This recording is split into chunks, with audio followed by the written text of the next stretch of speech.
Hey, okay, so this is part 3 of chapter 9 continued. The policeman looked disgusted. All right, buddy, where's the fire? The kid. Dally jerked a thumb toward me. He fell over on his motorcycle and I'm taking him to the hospital. I groaned, and it wasn't all fake out. I guess I looked pretty bad too, being cut and bruised like I was. The fuzz changed his tone. Is he real bad? Do you need an escort? How would I know if he's bad or not? I ain't no doc. Yeah, we could use an escort. And as the policeman got back into his car, I heard Dally hiss, "Sucker." With the siren ahead of us, we made record time getting to the hospital. All the way there, Dally kept talking and talking about something, but I was too dizzy to make most of it out. I was crazy, you know that kid? Crazy for wanting Johnny to stay out of trouble, for not wanting him to get hard. If he'd been like me, he'd never been in this mess. If he got smart like me, he'd never run into that church. That's what you get for helping people. Editorials in the paper and a lot of trouble. You better wise up, Pony. You get tough like me and you don't get hurt. You look out for yourself and nothing can touch you. He said a lot more stuff, but I didn't get it all. I had a stupid feeling that Dally was out of his mind, the way he kept raving on, because Dallas never talked like that. But I think now I would have understood if I hadn't been sick at the time. The cop left us at the hospital as Dally pretended to help me out of the car. The minute the cop was gone, Dally let go of me so quick I almost fell. Hurry! We ran through the lobby and crowded past people into the elevator. Several people yelled at us, I think because we were pretty racked up looking, but Dally had nothing on his mind except Johnny, and I was too mixed up to know anything but that I had to follow Dally. When we finally got into Johnny's room, the doctor stopped us. I'm sorry, boys, but he's dying. We gotta see him, Dally said, and flicked out 2-bit switchblade. His voice was shaken. We're gonna see him, and you ain't gonna give me any static. You'll end up on your own operating table.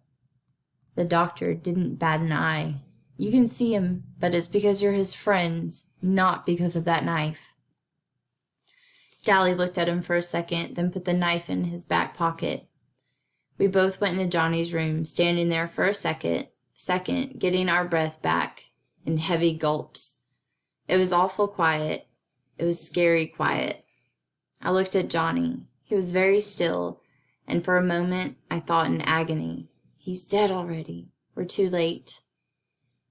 Dally swallowed, wiping the sweat off his upper lip. Johnny Cake? He said in a hoarse voice. Johnny? Johnny stirred weakly, then opened his eyes. Hey, he managed softly. We won, Dally panted. We beat the Socs. We stomped them, chased them out of our territory. Johnny didn't even try to grin at him. Useless. Fighting's no good. He was awful white. Dally licked his lips nervously. They're still writing editorials about you in the paper, for being a hero and all. He was talking too fast and too calmly. Yeah, they're calling you a hero now and heroizing all the greasers. We're all proud of you, buddy. Johnny's eyes glowed. Dally was proud of him. That was all Johnny had ever wanted. Pony boy. I barely heard him. I came closer and leaned over to hear what he was going to say. Stay gold, Pony boy. Stay gold. The pillow seemed to sink a little, and Johnny died. You read about people looking peacefully when they're dead, but they don't. Johnny just looked dead, like a candle with a flame gone. I tried to say something, but I couldn't make a sound. Dally swallowed and reached over to push Johnny's hair back.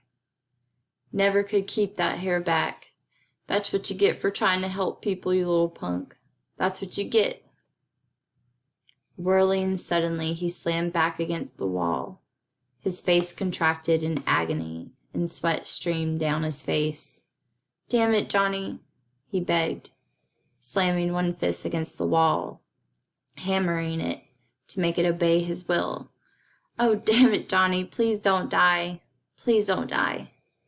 He suddenly bolted through the door and down the hall.